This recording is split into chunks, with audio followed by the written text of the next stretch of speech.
Hi, I am Teacher James. Today we are going to discuss THE2&D audit process. The audit planning. Audit planning involves developing a general audit strategy and a detailed approach for the expected conduct of the audit. The auditor's main objective in planning the audit is to determine the scope of the audit procedures to be performed. PSA 315 requires the auditor to obtain sufficient understanding of the entity and its environment, including the internal control. Such understanding involves obtaining knowledge of entities, industry, regulatory, and other external factors, including financial reporting framework, nature of the entity, objectives and strategies, and the related risks that may result in material misstatement of FS. Measurement and review of entities' performance, and internal control.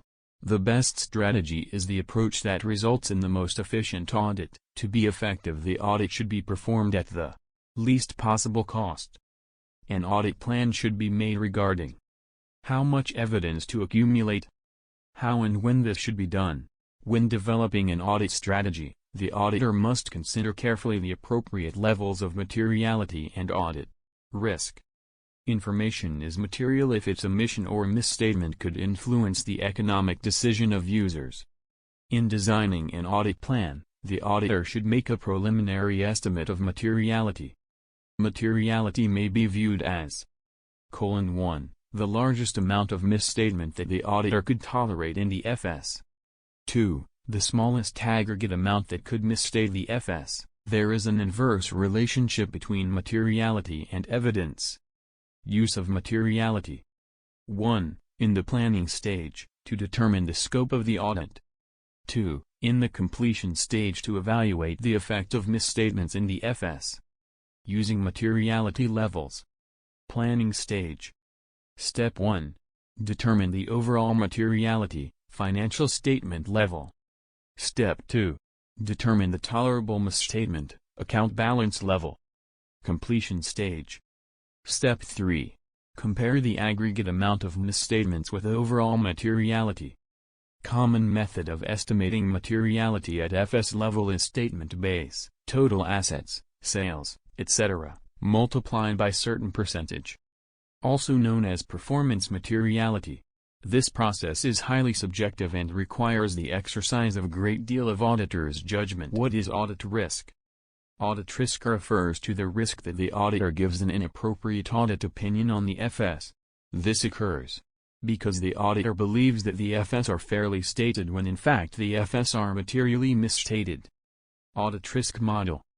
Audit risk can be computed as audit risk is equal to inherent risk times control risk times detection risk. What is inherent risk? Inherent risk is the susceptibility of an account balance or class of transactions to a material misstatement, assuming that there are no related internal controls. PSA 315 requires the auditor to assess inherent risk at FS level and account balance/transaction level. Factors that affect the risk of misstatement at FS level include management integrity, management characteristics, for example aggressive attitude toward financial reporting, operating characteristics, for example profitability of the entity relative to its industry, industry characteristics, for example industry is experiencing a large number of business failures. Factors affecting inherent risk at the account balance level include susceptibility of the account to theft, complexity of calculations related to account, the complexity underlying transactions and other events, the degree of judgment involved in determining account balances. As the assessed level of inherent risk increases, the auditor should design more effective substantive procedures.